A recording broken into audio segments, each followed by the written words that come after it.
રાજધાની દિલ્હી, જ્યાં G20 શિખર સંમેલનનો પ્રારંભ થઈ રહ્યો છે। પ્રધાનમંત્રી મોદી દિલ્હીના પ્રગતિ મેદાનમાં બનેલા ભારત મંડપમમાં પહોંચ્યા છે, જ્યાં તેમની સાથે વિદેશ મંત્રી એસ જયશંકર અને NSA અજીત ડોભાલ ઉપસ્થિત રહ્યા। સમિટની શરૂઆત પહેલા ભારત મંડપમમાં પ્રધાનમંત્રી વિદેશી મહેમાનો સાથે તસવીરો લીધી, જેમાં બાંગ્લાદેશના પ્રધાનમંત્રી શેખ હસીના સહિતના દિગ્ગજોએ પીએમ સાથે તસવીરો લીધી।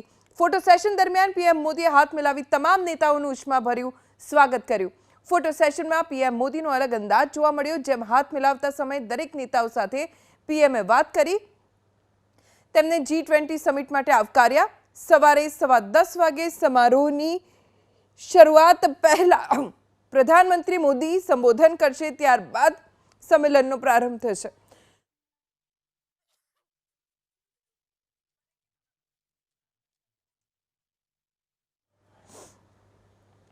G20 સમિટ સિવાય આજે દ્વિપક્ષીય બેઠક પણ યોજાશે, જેમાં પીએમ મોદી સાથે બ્રિટનના પ્રધાનમંત્રી ઋષિ સુનક, જાપાનના પ્રધાનમંત્રી ફુમિયો કિશિદા, જર્મની અને ઇટલીના રાષ્ટ્રાધ્યક્ષો સાથે વાતચીત થશે। આ દ્વિપક્ષીય બેઠક બપોરે 1:30 વાગ્યાથી લઈને 3 વાગ્યા સુધી મુલાકાતોનો સિલસિલો યોજાવાનો છે। બેઠકમાં અંતરિક્ષ, વ્યાપાર, રક્ષા સહિતના મુદ્દાઓ પર થશે ચર્ચા। शर्तों का सामना नहीं करना पड़ेगा। जहां डिजिटल इकोनॉमी पे एक्सेस होगा वहां ऐसा है, जहां हेल्थ पे, जहां बड़ी खबर आपको बता देते हैं, ये अगले मेहमान जो आप देख रहे हैं वो चीन के प्रीमियर को आप देख रहे हैं, ली क्यांग, जो इस वक्त पहुंच गए हैं। देखिए, चीन की तरफ से लगातार खलल डालने की कोशिश की गई। शी जिनपिंग ने दूरी बना ली G20 की समिट से, और ऐसा पहली बार हो रहा है जब G20 में चीन के राष्ट्रपति शिरकत नहीं कर रहे हैं और उनके प्रतिनिधित्व के तौर पर यहां पर प्रीमियर चाइनीज ली क्यांग। अखिलेश, बिल्कुल, तो चीन के प्रीमियर भी यहां पर पहुंच चुके हैं। राष्ट्रपति नहीं आ रहे हैं, लेकिन एक तरीके से चीन की जो साजिशें नजर आती रही आशीष पिछले दिनों में, उसका जवाब तो दे दिया गया है। जो बायलैटरल टॉक्स को टाल दिया गया, हर डोमेन में दिया जा रहा है। और अगर देखिए, भारत और भी ज्यादा स्ट्रांग जवाब दे सकता था, लेकिन अभी फिलहाल थोड़ा सा भारत पैसिव मोड में इसलिए है क्योंकि अभी हम होस्ट कर रहे हैं, और अगर हम कोई ज्यादा ओवर रिएक्शन करेंगे तो वही होगा जो चीन चाहता है, हमसे गलती करवाना। और इसीलिए प्रधानमंत्री मोदी बहुत अच्छे तरीके से G20 पूरी तरह से निकल जाए, उसका एक अच्छा दिल्ली डिक्लेरेशन हो चीन के रोड़ा अटकाने के बावजूद।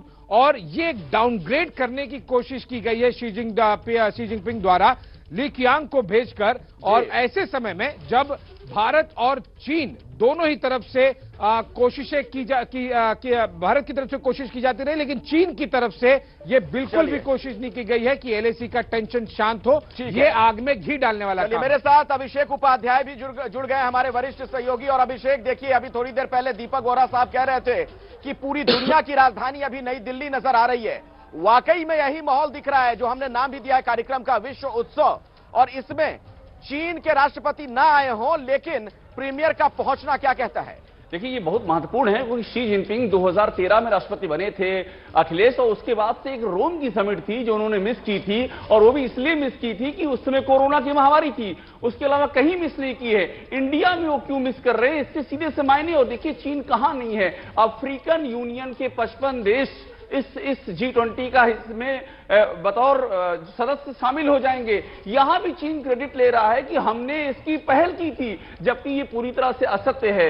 आप सोचिए, जो चीन ने अफ्रीका के देशों में कर्ज का जाल फैलाया है, वो इसका एक बड़ा मसला है कि डेट रिस्ट्रक्चरिंग की जाए। और जो मल्टीलेटरल फाइनेंसिंग की बात की जा रही है, वो भी इसीलिए की जा रही है। अभी आपको ब्रिक्स याद होगा, ब्रिक्स में जिस तरह से चीन ने एक ब्रिक्स बैंक बना करके पूरी कवायद है कि अफ्रीका के देशों को, दूसरे जो विकासशील देश है, जो ग्लोबल साउथ की बात होती है, उनको अपने कर्ज के जाल में लपेट लिया जाए। और ग्लोबल साउथ की सबसे बड़ी आवाज बनकर के चीन राजा बनकर के उभरे। उसको डेंट अगर लग रहा है तो भारत से लग रहा है, और यही वजह है कि चीन इसे डाउन प्ले करने में। और अभी जब दिल्ली डिक्लेरेशन आएगा, वहां भी चीन की आपको कवायद दिखाई पड़ेगी कि चीन कोशिश वहां भी कर रहा है कि इसमें चीन की तरफ से लगातार रोड़ा अटकाने की कोशिशें की जा रही हैं। न्यू दिल्ली डिक्लेरेशन को लेकर भी सबसे बड़ा रोड़ा चीन की तरफ से ही लगाया जा रहा है। कुल मिलाकर चिड़ की वजहों की अगर बात की जाए तो जाहिर सी बात है, यहां एशिया के अंदर भारत का बढ़ता दबदबा, हमारी तेजी से बढ़ती अर्थव्यवस्था, चीन की सुस्त पड़ती अर्थव्यवस्था, और साथ ही साथ जिस तरीके से इस बार दुनिया के भविष्य का एजेंडा सेट भारत कर रहा है, यही वो तमाम वजह जिससे चीन चिड़ा हुआ है। आशीष कुमार सिंह। जी हाँ, बिल्कुल आप सही कह रही हैं और चीन के लिए भी क्लियर कट मैसेजिंग है। चीन ने अपनी तरफ से चाल चलने की कोशिश की, रोमाना, कि चीन के प्रेसिडेंट यहां पर नहीं आते हैं। और देखिए वो वक्त और था जिसका थोड़ी देर पहले आशीष मेरे सहयोगी जिक्र कर रहे थे। उस दौरान जब अगर प्रधानमंत्री आता था चीन का तो मैंडेट के साथ आता था। हम तब ये आर्ग्यू किया करते थे कि कम से कम 30 साल ऐसे थे जब बॉर्डर पर कोई गोलियां नहीं चली थी। आप गालवान में भारतीय फौज के साथ झड़प करते हैं, फौजियों की जान जाती है दोनों तरफ, और उसके बाद इस तरह की हरकत, तो निश्चित तौर पर भारत की तरफ से क्लियर कट मैसेज है चाइना को कि आप चाहे जो भी कर लें, अब इस रीजन में सुपर पावर के तौर पर भारत उभर रहा है और ये एक सच्चाई है जो चाइना को एक्सेप्ट करनी ही होगी। लेकिन चाइना एक्सेप्ट कर नहीं पा रहा है। दीपक बोरा सर, शी जिनपिंग नहीं आए हैं, अपने प्रीमियर को भेजा है, रोड़ा अटकाने की कोशिश है, लेकिन शायद बेचारे खुद अलग थलग पड़ रहे हैं, इसी के दर्द में इस वक्त मुब्तला है। दीपक बोरा जी, आपने बिल्कुल सही कहा है मैम कि उनके अपने देश में उनकी गंभीर समस्याएं हैं। यूथ अनएम्प्लॉयमेंट बढ़ती जा रही है, आर्थिक स्थिति खत्म हो रही है, प्रॉपर्टी सेक्टर खत्म हो गया, फाइनेंशियल क्राइसिस है। शायद इसलिए नहीं आए, और ये भी रिपोर्ट्स आ रही हैं कि कुछ वरिष्ठ जो अधिकारी हैं कम्युनिस्ट पार्टी के, उन्होंने झाड़ लगाई है पिंग पोंग को कि भाई तेरे कारण कम्युनिस्ट पार्टी टूट रही है। तो अपने डोमेस्टिक रीजंस के लिए वो यहाँ पे नहीं आया। आते भी मैम तो उनकी प्रेजेंस जो मैंने देखी है पिछले कई सालों से हमेशा डिसरप्टिव होती है। वो हर चीज को तोड़ने की कोशिश करते, चाहते क्या है कि जहां भी मैं जाऊं वहां बारात में मैं ही दूल्हा रहूं, लेकिन फिर वो फूफा बन के रह जाते हैं। लोग उनको इतना पसंद नहीं करते उनकी मीटिंग, और यही चीज हमें नजर आ रही है। यहां नहीं आया है तो बहुत अच्छी चीज की है, ताकि हम उन मुद्दों पर फोकस कर सके जो दुनिया को यूनाइट करते हैं, दुनिया को डिवाइड नहीं करते।